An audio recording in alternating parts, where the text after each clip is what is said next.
नमस्कार मित्रांनो, स्वागत आहे तुम्हा सर्वांचं परत एकदा आपल्या चॅनलवरती. तर TCS पॅटर्ननुसार आपण BMCसाठी ज्या विद्यार्थ्यांनी लिपिक पदासाठी अर्ज केलेला आहे, त्यांच्यासाठी अतिशय एक्सपेक्टेड प्रश्नसंच आपण पाहत आहोत. तर आजचा हा भाग 11वा आहे. या अगोदरच्या पाहिल्या नसतील तर पाहून घ्या. काही डाऊट असतील अवश्य कमेंटद्वारे कळवा मित्रांनो.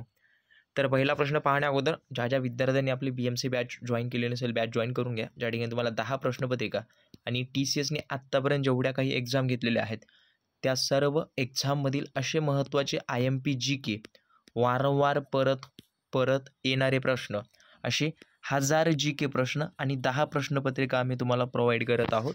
तर ज्या विद्यार्थ्यांना हवे असतील त्यांनी खाली नंबर आहे त्या ठिकाणी जाऊन कॉन्टॅक्ट करा. तुम्हाला सर्व स्टडी मटेरियल मिळून जाणार आहे. तर पहिला प्रश्न पहा, भारतातील सर्वात पहिली महानगरपालिका कुठे निर्माण झाली? लक्षात असू द्या, महानगरपालिकेची एक्झाम आहे. महानगरपालिका ही स्थानिक स्वराज्य संस्थांमध्ये येतं आणि महानगरपालिकेसंदर्भात राजकीय, आर्थिक तसेच सामाजिक वगैरे कलम म्हणा किंवा त्याची कार्य म्हणा, तर त्यावर थोडंफार तुम्ही फोकस करा. त्याची हिस्ट्री जी आहे ती जाणून घ्या. निर्माण कधीपासून झाली ते, महानगरपालिका अगोदर नगरपालिका आली, नंतर महानगरपालिकेचं रूपांतर कशा पद्धतीनं झालं, परत आतमध्ये घटना दुरुस्ती झाली, कोणत्या घटना दुरुस्तीने ही महानगरपालिका निर्मितीची आहे, हे सर्व माहिती आपण पुढे कव्हर करूया. परंतु तुम्ही याचा थोडाफार अभ्यास करा. पहा, पहिल्या प्रश्नाचं उत्तर, भारतातील सर्वात पहिली महानगरपालिका मित्रांनो मद्रास या ठिकाणी झाली.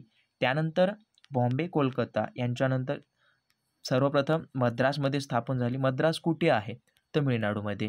आणि कलकत्ता, बॉम्बे हे सेकंड टाईम म्हणजे दुसऱ्या क्रमांकावर या ठिकाणी स्थापन झालेली आहे. त्यानंतर भारतीय संविधानात महानगरपालिका कायदा कोणत्या कलमात आहे?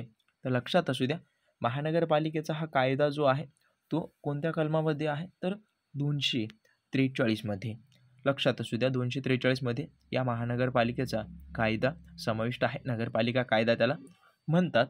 आणि लक्षात असू द्या, महत्त्वाचं म्हणजे काय की महानगरपालिका, नगरपालिका याच्यामध्ये खूप सारे विद्यार्थी कन्फ्यूज होतात. तर लक्षात असू द्या, सर्वप्रथम नगरपालिका असते, नंतर लोकसंख्या जशी जशी वाढत जाईल, समजा 3 लाखापेक्षा जास्त जर लोकसंख्या असेल, 10 लाखापेक्षा जवळपास, तर अशा ठिकाणी महानगरपालिका स्थापन केली जाते. 10 लाखापेक्षा जास्त. तर लक्षात असू द्या, महानगरपालिका आणि नगरपालिका या वेगवेगळ्या संकल्पना आहेत. तर नोट डाऊन करून घ्या. आणि 74व्या घटना दुरुस्तीने या नगरपालिका कायद्याचं निर्माण किंवा निर्मितीबाबत वगैरे दुरुस्ती करण्यात आलेली आहे. त्यानंतर भारतीय राष्ट्रीय काँग्रेसचं पहिलं अधिवेशन कोणत्या ठिकाणी भरलं? तर हे कुठे भरलं? तर मुंबई या ठिकाणी हे पहिलं अधिवेशन काँग्रेस पक्षाचं भरलेलं आहे. संस्थापक वगैरे कोण आहेत हे तुम्ही कमेंट करा.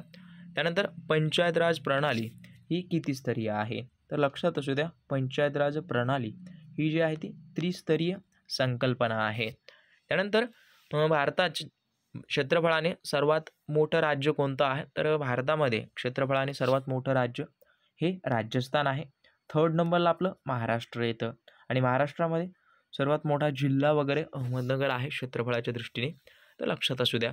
त्यानंतर मराठी सत्तेचा उदय नावाचं पुस्तक कोणी लिहिलं? मराठी व्याकरणामध्ये फक्त मराठी व्याकरणाचेच प्रश्न येत नसतात, त्यातील कवी, कवयित्री यांची टोपण नावे, परत त्यांनी लिहिलेली पुस्तके, त्यांची महत्त्वाची कार्य, कादंबऱ्या यावर प्रश्न येतात. त्यामुळे वारंवार येणारे कादंबऱ्या वगैरे सर्व आम्ही त्या ठिकाणी 1000 GK आहेत, म्हणजे जे वारंवार येणारे त्या ठिकाणी कव्हर केलेले आहेत. तर मराठी सत्तेचा उदय नावाचं पुस्तक जे आहे ते महादेव गोविंद रानडे यांचं हे पुस्तक आहे. खूप फेमस आहे, खूपदा परीक्षेमध्ये विचारलेला आहे. त्यानंतर महाराष्ट्रातील पहिला पवन ऊर्जा विद्युत प्रकल्प कोणता, म्हणजे कोणत्या ठिकाणी आहे? तर जामसंडेमध्ये, जे की रत्नागिरी जिल्ह्यामध्ये आहे ठिकाण. तर पहिला पवन ऊर्जा विद्युत प्रकल्प निर्माण करण्यात आला, उभारण्यात आला. लक्षात असू द्या, आपल्या महाराष्ट्रातील पवन ऊर्जा, त्यानंतर जलविद्युत ऊर्जा, म्हणजे हे सर्वप्रथम क्रमांकावर जे उभारण्यात आलेले आहेत त्याबद्दल थोडीफार माहिती ठेवा. त्यानंतर भारतात कोणत्या काळापासून भूदान चळवळ सुरू करण्यात आली? तर भूदान चळवळ जी आहे ती 1951 मध्ये सुरू करण्यात आली.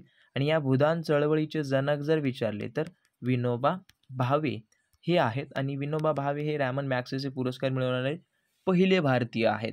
हे सुद्धा तुमच्या लक्षात असू द्या मित्रांनो. तर बाकी शेवटचा प्रश्न तुमच्यासाठी सोडतो.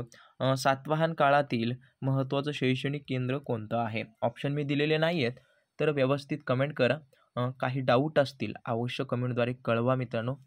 आणि भेटूया तशाच नवीन व्हिडिओसोबत. व्हिडिओ आवडला असेल नक्की लाईक करा आणि ज्यांनी अर्ज केलेला आहे तुमचा मित्र मैत्रिणी त्यांच्यासोबत हा व्हिडिओ नक्की शेअर करा, जेणेकरून त्यांना याचा परिपूर्ण फायदा होईल. तर भेटूया तशाच नवीन व्हिडिओसोबत. पाहत राहा आपला आवडती यूट्यूब चॅनल. धन्यवाद.